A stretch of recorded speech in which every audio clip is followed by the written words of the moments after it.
When board games give us more, we're rolling with more. Hi, I'm Will, and with me as always is Hangry King Ludwig herself. Sarah. And today we're taking a look at Castles of Mad King Ludwig Secrets expansion. Now, this is for the first edition, so keep that in mind since that's not very available. We'll talk about more about the second edition and what its available is. But Sarah, tell us a bit about this expansion. All right, so this expansion, Secrets, adds 3 modules that can be played in any combination: moats, swans, and secret passages. So let's dive a little deeper into how each of these changes the base game. Moats and barbicans, They replace the foyer. Yeah, you'll start with a barbican, which is basically a foyer attached to a long strip of water and a wall. Yes. And so on your turn, instead of buying a room, you can buy a moat piece. And this will start creating a frame, a square frame, around your castle. So the challenging part, it will restrict your castle, but it will add more scoring opportunities because it'll give you an extra point for almost every room. Yeah, it doesn't count corridors or outdoor rooms. Right. It also, with the Barbican, allows you to, across the drawbridge, build outdoor rooms beyond your castle. Mm-hmm. So you still have room for outdoor stuff. You probably just keep the inside stuff in the confined area. Exactly. All right, moving on to the Swan, module. This will involve some room tiles that have swan icons on them, swan tokens themselves, and some King's Favor tokens that are very specific to the swans. So when you gain a tile that has swans on it, well, you'll gain some swan tokens with it. Now, there's going to be 5 different colors. 5 different colors, right. So at the end of the game, you're trying to make sets of one of each of the different colors for points. But during the game, you can also spend the swans to gain money. So it opens up more opportunities there. Yeah. So if for every different set that you have, like if you have just one, that's 1,000 or 1 point at the end of the game. Mm-hmm. Or if you have 2 different, that's 3,000 or 3 points at the end of the game. Then 6 and 6,000. Yeah. And 10, 10,000, 15,000. Yes. Yeah. All right, then secret passages. So there's going to be 3 different sizes. There's like a small, a straight, and a corner or something like that. Yes. And these are going to give you new ways to connect the rooms. You still have to connect doorway to doorway, but it now allows you to maybe put things that at odd angles or separate those activity rooms so that they don't get the negatives for touching, but still can be connected. Yes, they also double the connection. So there's a ×2 on each secret connection. So if you, say, have a living room that gets extra points for attaching a corridor, put a secret room between them, now it's like it's attached to 2 corridors instead of just 1. Right, so it doubles your point opportunity. So it, like I said, allows for different arrangements as well as more points. Yeah. Now, there was also a funny thing where I was like, can you use a secret room to connect a upstairs room to a downstairs room? And if you look on BGG, someone did ask Ted Alspec this, and he goes, no, you can't. But there's nothing in the rules saying you can't, which a lot of people point out. It doesn't really help you in the points side of things. However, if you do choose to play it that way, it could save you on having to burn a whole turn building stairs. It is very true. So that's going to be a house rule that you'll have to decide whether or not to play with. Mm-hmm. Okay, so let's move on to the 2-player experience. Nothing really changed that. We didn't feel like any of these significantly altered the feeling of a 2-player game. There were things that were different, but although kind of. What? The swans and the money opportunity that they offer. That's true. So we said in the original Rolling with 2 for Castles of Mad King Ludwig that the economy is really tight in a 2-player game. Swans, being able to turn them in for money, does open up the economy quite a bit in a 2-player game. So that is true. That is one thing that did change it. Right. Okay. Glad we thought of that. Yes. All right. Accessibility. So there are a few issues. The swan tokens are just tiny. They're just going to be one of those things that you're going to have to pick up and look at really closely. The good news is they are double coated. You just have to look really closely each swan color is a slightly different pose and a slightly different art style. So hopefully you can use that to distinguish when you can't distinguish the different colors. The secret passages kind of add to the fiddliness because it's one more thing that you've got to keep aligned. Yeah, and they're smaller than your room, so they're more easily knocked around. Mm-hmm. Now, I did notice that for the large straight and the large corner, they do have like this little overhang to help kind of keep them in place. They're kind of dual layered in that the center has 2 layers, but the ends only have 1 layer. So it's sort of like a fake puzzle piece. Yes. Ledge that you put on each of the tiles. But the really tiny one doesn't. So. No, there's no way to do a double on that one. Yeah. The swan room tiles are going to add to setup because you're going to have to shuffle the swan tile rooms, take a few out, and do the same for the base game, and then shuffle them all together. And you have to do that for every single stack.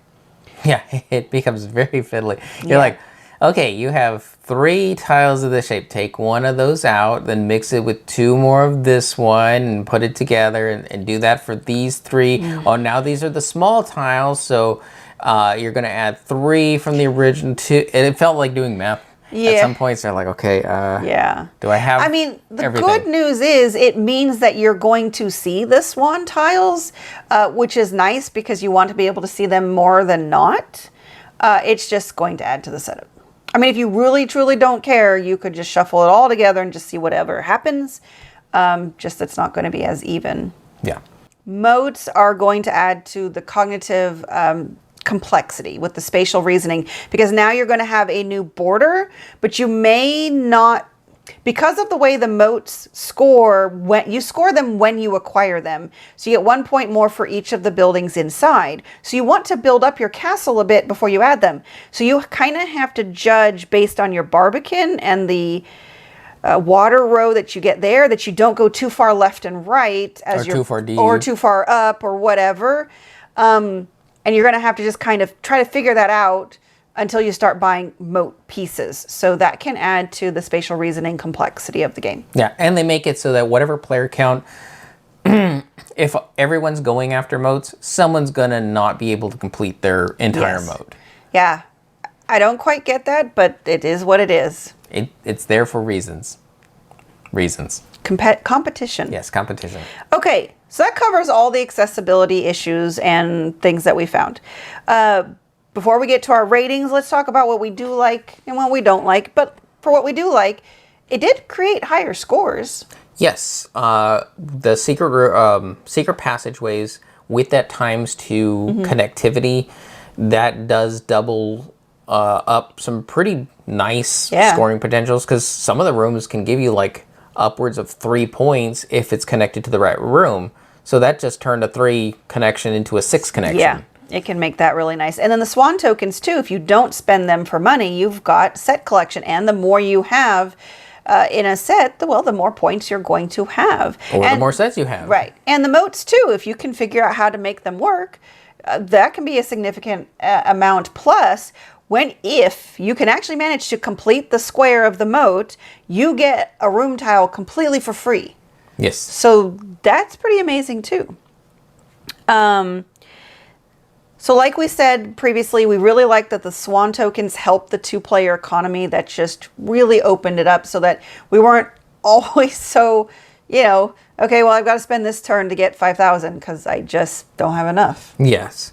It made it so that you didn't have the exact slowdown, or you could still do the 5,000 turn. It just, you kind of fake the other person out. It's like, well, they really wanted that, but they would have to give up swan tokens. So maybe I'll push it down to the lowest possible thing, because in a 2-player game, you can't go to the lowest number, which is 2,000. It has to be 4,000 on up. So maybe they'll do it for 4,000? Yeah. And that was interesting to see that decision space opened up there. Agreed. And the secret passages, it just allows for more creative connections and the boosted scores. So those were definitely very much appreciated that that was added. Now, there's one specific King's Favor that is not tied into any of the modules, and it's the Courtyard Favor. And it's really interesting because it's looking at the space between buildings, or I'm sorry, between rooms. Yeah, so it has to be a closed off area, but it has to have a door going into it to be treated as a courtyard. Right. But it's not room space, it's negative space in your castle. Yeah, and that's not something you've ever thought about in any other game because it's not important. But with this, because you're trying to get the most of these courtyards, it suddenly becomes, okay, how do I put this room so that I can actually close off this area, but it has to have a door. So yeah, it adds an interesting additional element to consider. Yes. Unfortunately for us, we did not really enjoy the moats because it turned all the fun into work. Yeah, that extra level of restriction was a point of like, I know it's worth points. Yeah. I know that's how I can win the game, and I know there's a free room in it for me if I complete it, but I like to build the way I want. Right. I like the crazy, sprawling, funny castle. And it sometimes feels like the moat, it's just too small of a square. Yes. There are times where I I'm sorry, I hate to say this, did they really play test this? Yeah. Because I'm like, I don't know about that. I'm guessing it works through measurements that they've done. Yeah, that's the only thing I think of. And like on average, you can fit so many tiles this way and so many tiles that way. Well, and here's the other thing. Yes, you can put the outdoor rooms outside your moat or the drawbridge, but the problem is most outdoor rooms want other rooms next to it, and you cannot put those out there. Right. So if you have an outdoor room that wants, I don't know, kitchen or Too food, bad. you can't score any better off of them other than closing them up to get, extra money. So it's just kind of weird. It's a weird trade-off. It is a weird trade-off. So Yeah. not for us.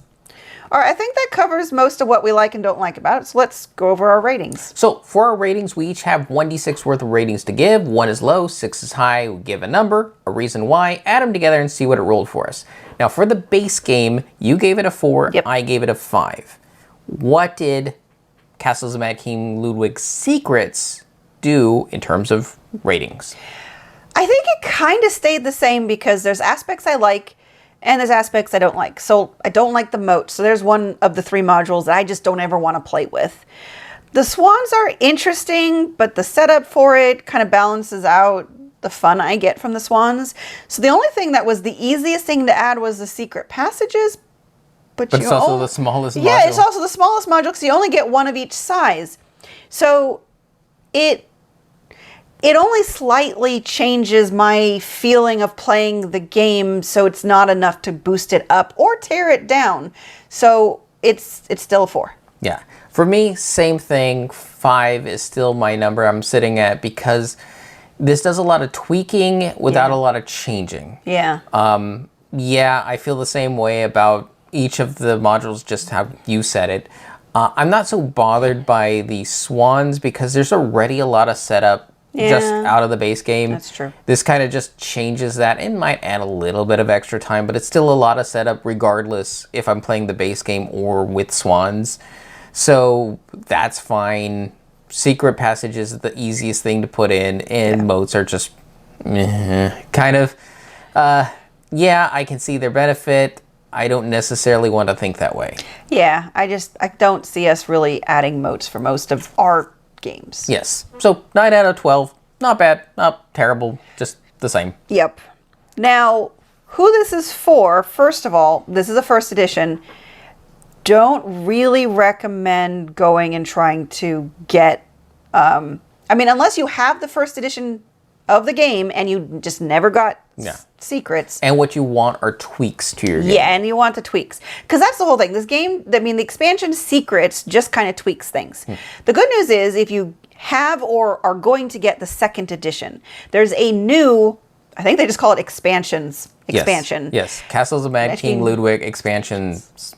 It includes everything that's in secrets plus more. So it all looks like, and we haven't looked at how all the new stuff in there works, but it looks like a lot of little modules that you can add in however you like and continue to tweak your game to the way you'd like it. Yeah, I think the things that I mentioned was more bonus cards, more King's Favors, and renovations And towers. in towers. I don't know how towers works, but renovations makes rooms dual Yeah, icons. that does sound interesting.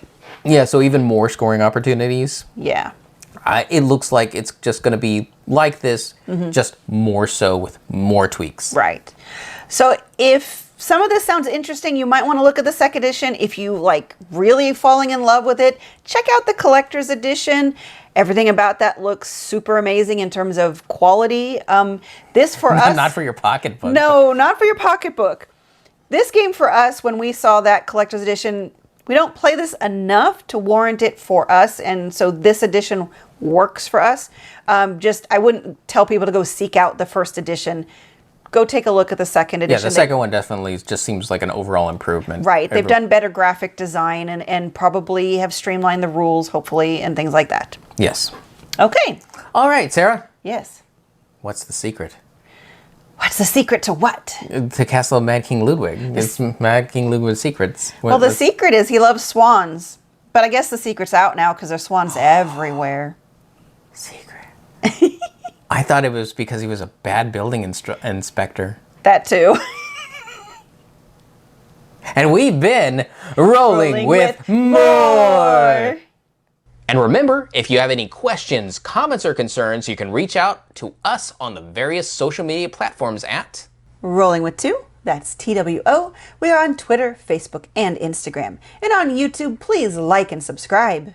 And if you have time, check out the other content Nanaman has found for you, because remember, he's rolling with you.